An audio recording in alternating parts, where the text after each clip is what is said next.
What is up guys, it's Solheim here, back with another Wrath of the Lich King Classic video. Today we are once again talking about changes in Wrath of the Lich King, but we are looking at this from the angle of changes that you might have forgot about in Wrath of the Lich King. My aim with this video is to highlight some of the smaller changes in Wrath that actually makes a difference in the game itself, and hopefully I managed to pick a change or two that you either did not know about or completely forgot about. So sit down, hold on tight, make sure you're subscribed to the channel, and let's go. First up, gathering profession bonuses. That is right, gathering professions actually have some practical benefits outside of just gathering stuff in Wrath of the Lich King. For example, you get additional stamina from having mining, which could come in handy for tanks and PvPers. I mean, it's not going to be the best profession, but if you only have one character, and that is a tank, and you desperately want to have mining, at least you get something practical from having it. You also get critical strike from skinning, and lifeblood from herbalism, which is a heal over time, which could come in handy in specific scenarios, and is actually wanted in specific twink brackets, just to mention one use case for it. Next up, looting in a group, or group loot as they call it, has been changed slightly. So this is basically just a quality of life upgrade, and to prevent ninja looting, but it can in some cases lead to frustration. For example, cloth users can no longer need on leather, mail or plate gear. That is completely fine, makes no sense why they should be able to anyway. Likewise, the other way around, a plate wearer cannot need on mail, leather or cloth gear, and this is where some issues might come in, but it's not a major issue. So for example, holy paladins, shamans and druids might be looking to need on some cloth gear, especially if it's a huge upgrade, and in this specific scenario that would cause issues, as they would not be able to, as it's not their primary type of armory.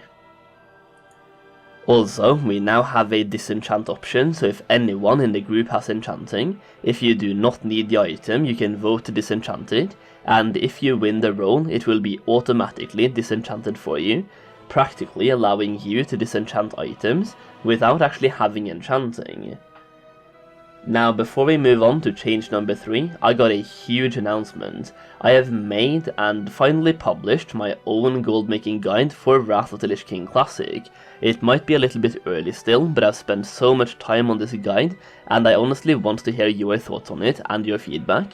And I also go through TBC investments, aka items you can buy right now in TBC Classic, that have a very high chance of increasing in price during Wrath of the Lich King, so I have to release this guide before Wrath of the Lich King comes out anyway, so honestly, the sooner the better.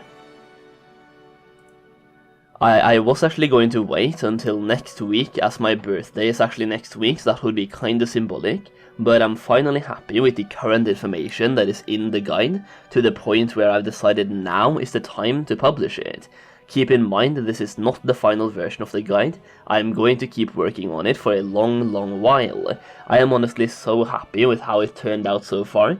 I seriously hope you like it as well, and I will keep working on this guide leading up to the release of Wrath Classic, and throughout Wrath Classic as well, to deliver the best goldmaking guide possible. As of right now, the guide itself contains more than 70 pages, and this is an early access product that I will keep working on. As for the content on the guide, I go through an introduction to goldmaking, which professions are the best for goldmaking, different goldmaking strategies, preparations and investments, and of course gold farms. By purchasing the guide right now, you get instant access to all of my current goldmaking information in that guide, including all of my investments for Wrath of the Lich King, and to celebrate the launch of the guide you can grab it for 50% off by using the code Solheim. Once you have purchased the guide, you will also receive all of the future updates for free, so it's a one-time payment. The link is in the video description and the pinned comment. Now let's go to change number 3. So, stats are changing slightly. The first obvious change to stats is that we now have armor penetration and spell penetration, which are completely new stats. On top of that, haste rating is no longer divided into normal haste rating and spell haste, but haste rating in itself now benefits both melee and casters. Haste also affects damage over time and healing over time abilities. healing power and spell power has also been squashed together, so if you see anything in Wrath of the Lich King with spell power on it, just know that spell power now also affects your healing, as there is no healing power in Wrath. This change also works retroactively, and changes TBC items that previously gave you healing power as well. Also, one final note on stats: Spirit is no longer a pure healing stat. Several classes actually benefit from Spirit, such as mages with their molten armor, or warlocks with their fell armor.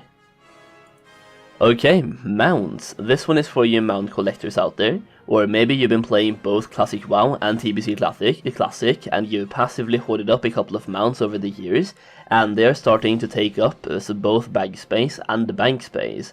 Well, in Wrath you can now learn your mount from your bags, and they will no longer be in your bags, rather they will be in their own tab, and when you look at your collection, which can be found at your character tab right in between your character and your reputations. Next up is a quick one: you can now learn to use a mount at level 20. This is probably a change that most of you won't notice, unless you plan on leveling up alts in Wrath, but yeah, that's it. While we are talking about small changes, let's talk about another one: rings in Wrath of the Lich King versus rings in the Burning Crusade. If I pull up 3 examples from TBC and from Wrath, do you notice a difference? Rings in Wrath of the Lich King almost always come with a socket on them, while in TBC, sockets on rings are a lot more rare. I am not saying they don't exist, they definitely do, but in TBC you have to look for rings with sockets on them, while in Wrath you have to look for rings without sockets on them in order to find them. Okay, stat scrolls in the Burning Crusade had to be farmed from humanoids, which made them incredibly expensive in certain stages of the game, as they are used in raiding because they give a slight performance increase. In Wrath of the Lich King, these stat scrolls can be made by scribes, and the supply will therefore increase by a lot. Next up, several abilities that was previously not able to deal critical damage can now deal critical damage. For example, Mage's Blizzard ability can now crit on each individual hit, on each individual mob it hits, and this stacks really well with abilities such as Fingers of Frost and many other mage talents, making your Blizzard even more useful than it has previously been.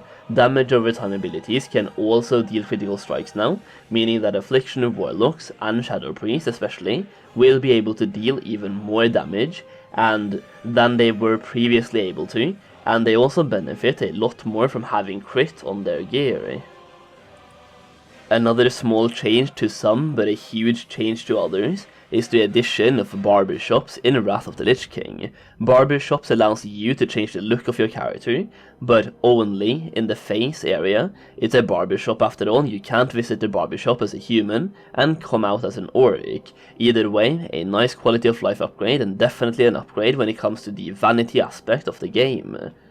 The last change is another vanity change and a vanity upgrade, and that is the fact that in Wrath of the Lich King we have completely different sets for PvE and PvP. In TBC Classic we also have different sets for PvE and PvP, but the only visual difference is that they are recolors of each other. For Wrath of the Lich King we have 2 completely different sets for the 2 different categories, not just visual recolors. So yeah, that's 10 small changes coming in Wrath of the Lich King Classic, and I genuinely hope there was 1 or 2 that you either did not know about or completely forgot about, as that was the goal of this video. So if there was any changes mentioned in this video that you did not know about or completely forgot about, let me know which one it was in the comments down below, and if there's any other changes you think should have made this list, let me know that as well. Don't forget that I uploaded a video last week titled Top 10 Changes Coming in Wrath, where I cover more major changes that are coming in Wrath, so make sure you go and watch that one as well. That is pretty much it though. Hit that like button, click that subscribe button, and ring that bell to get notified whenever I upload a video. Thank you so much for watching, and I'll see you again very soon.